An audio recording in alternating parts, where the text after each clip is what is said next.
Good morning, and thank you for tuning in to Chabot TV News for Monday, November 3rd, 2014. I'm Alex Conover. And I'm Miranda Carlos. An inmate booked into the Sonoma County Main Adult Detention Facility in Santa Rosa on Friday was found dead Saturday night in a unit for inmates going through drug withdrawals. Sheriff Sergeant Cecil Fosha said at 9:30 p.m. Saturday, a nurse dispensing medication in a special housing unit at the jail found the inmate unresponsive inside a cell.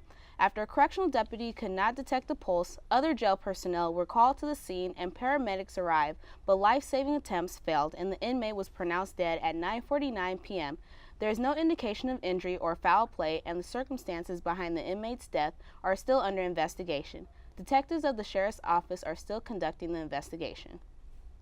San Leandro police are asking for the public's help in identifying a suspect believed to be involved in two house burglaries on Tuesday, police said. Officers responded around noon on Tuesday to two homes backed up to each other in the 1500 blocks of Crosby and Endicott streets. The resident of the Endicott Street home told police she heard a noise coming from the rear yard and noticed her rear window screen had been cut with a knife, police said. She didn't see anybody at the window, and police said the responding officers also didn't find any suspects. While interviewing neighbors, officers spoke to the Crosby Street residents and were able to determine the home had been burglarized a few hours earlier.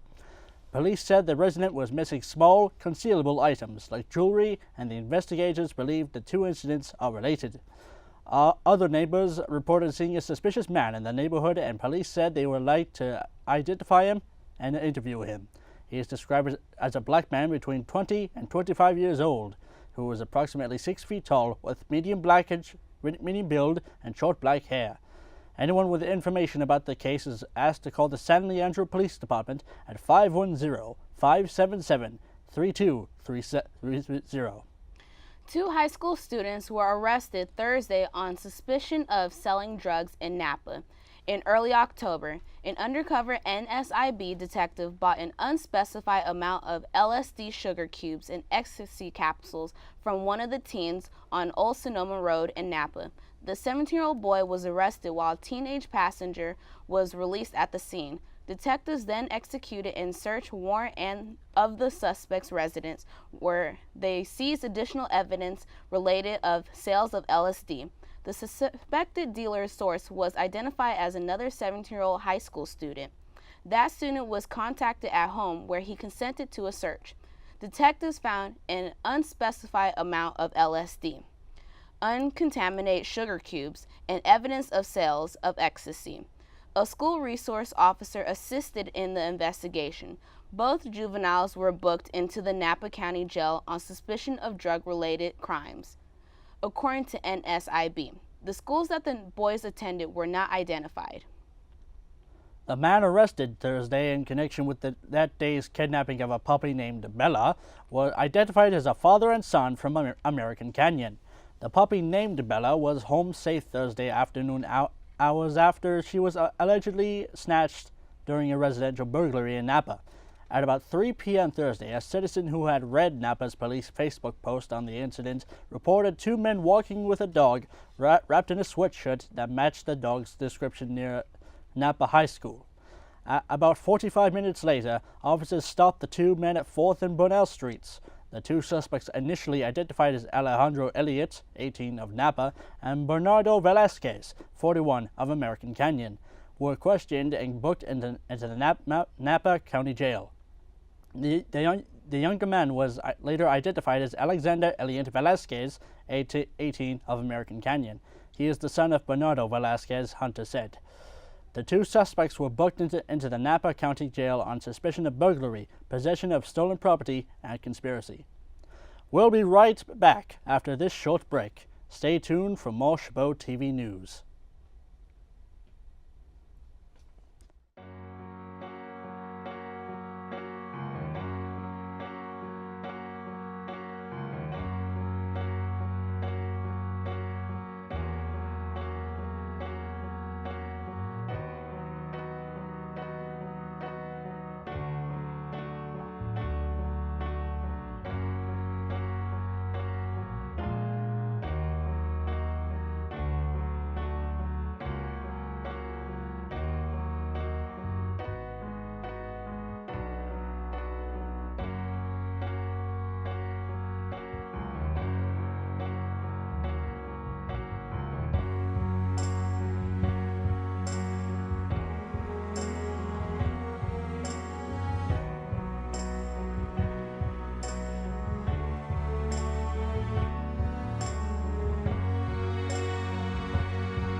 A dog was killed in a two-alarm house fire in Milpitas early Friday morning that injured 4 people.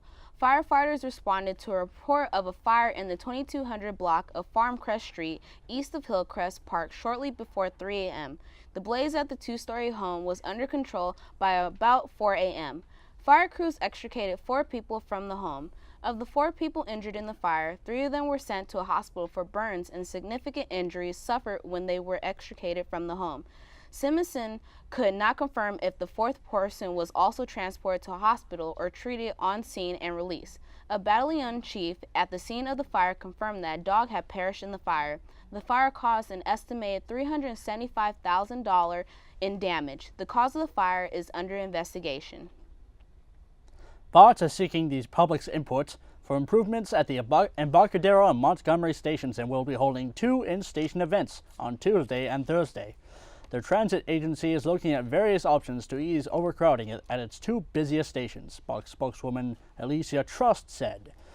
BART workers are slowly been removing bulky items such as broken payphone kiosks from the platforms to make more space, Trust said. We've been pretty much doing everything we can. Think of that doesn't cost a lot of money or require a lot of planning to make space on the platforms, Trust said. BART is hoping to gather riders' top 3 priorities for the improvements, so staff can assess the estimated costs and look for funding sources. The improvements are part of BART's station modernization program, a directive of the BART Board of Directors to its staff to make this station more comfortable, improve station functionality, safety, access, appearance, and overall customer experience. Now we'll bring you a news update from one of our Chabot TV field reporters. Hello, this is Tin Liu from Chabot TV News, reporting from Bay Area Pet Fair in San Rafael. The 2014 Bay Area Pet Fair takes place at the Main Center in San Rafael on October 11 and 12. The event is free entry and welcomes everybody to come and enjoy. There are many pet-related vendors where people can ask questions, buy products, and get freebies for their lovely pets. The event also has activities and family-friendly entertainments such as Skateboard Dog, Splash Dog, Trying to make sure my sweater stays right here. and Frisbee Dog. You can see just how happy this is making him. He's enjoying himself. He's focused on the frisbee and for him to catch it, drop it, and go for the next Miranda. round is really incredible. This is a very advanced frisbee move, even for a natural hunting or herding dog. Many parents bring their children here to let them interact with the animals. At the touching area, kids get to touch and see animals they don't usually see. Hey, tell whoever's back there that they need to be quiet, because I didn't even know there was a door back there. Arlo. There's a door. The main purpose of the Bay Area Pet Fair is to encourage people to adopt more pets. The fair features the most adoptable animals in one place.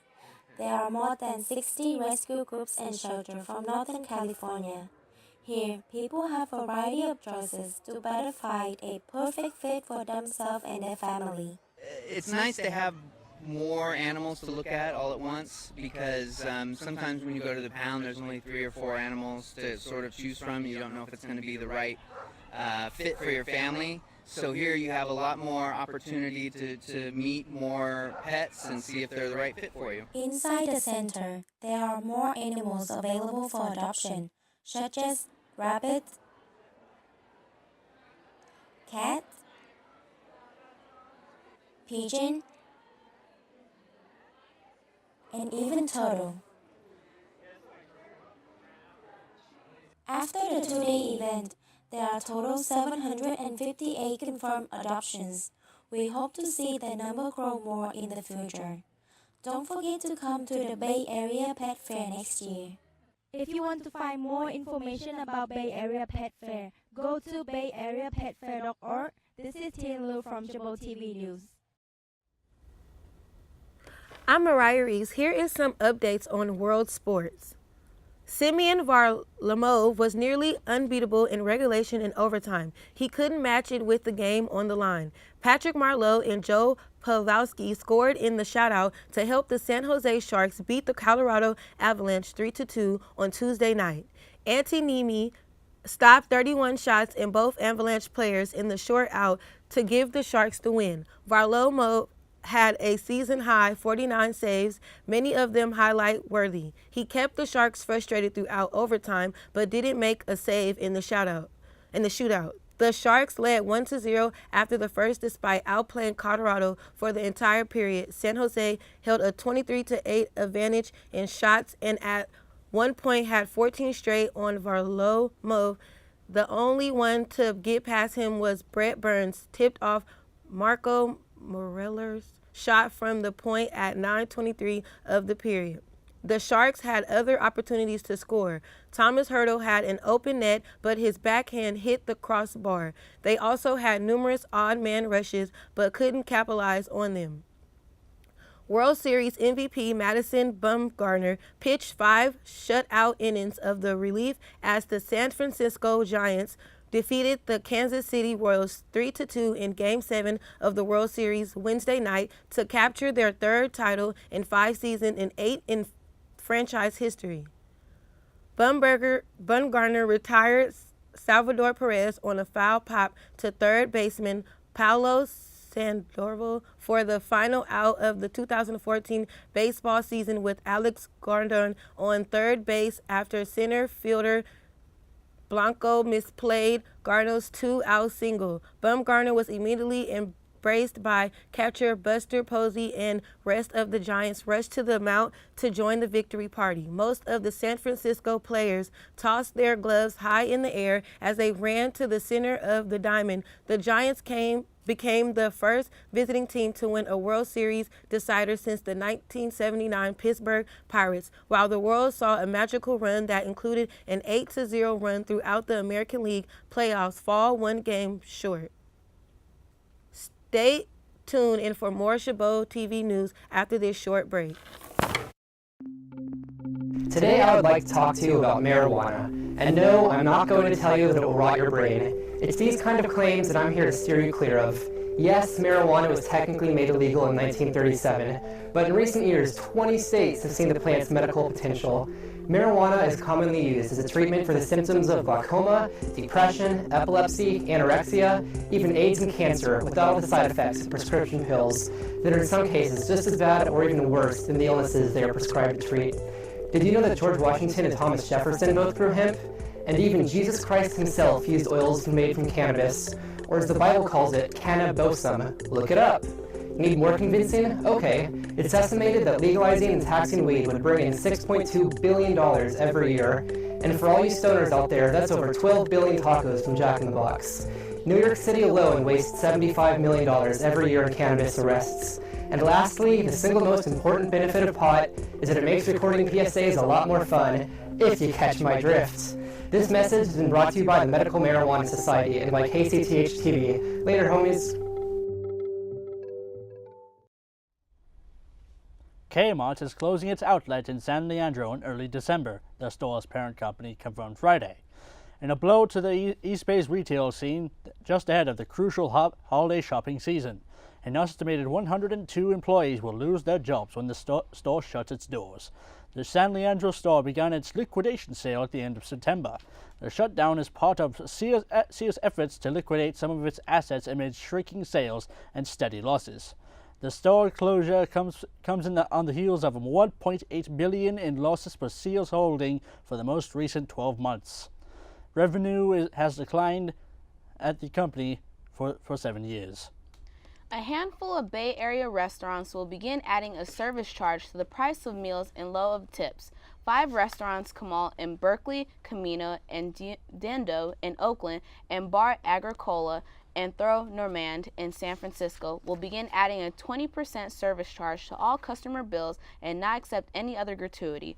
The 20% surcharge would go toward staff for merit-based hourly wages and revenue sharing, according to the Chronicle, including for staffers such as cooks and dishwashers that do not normally share tips.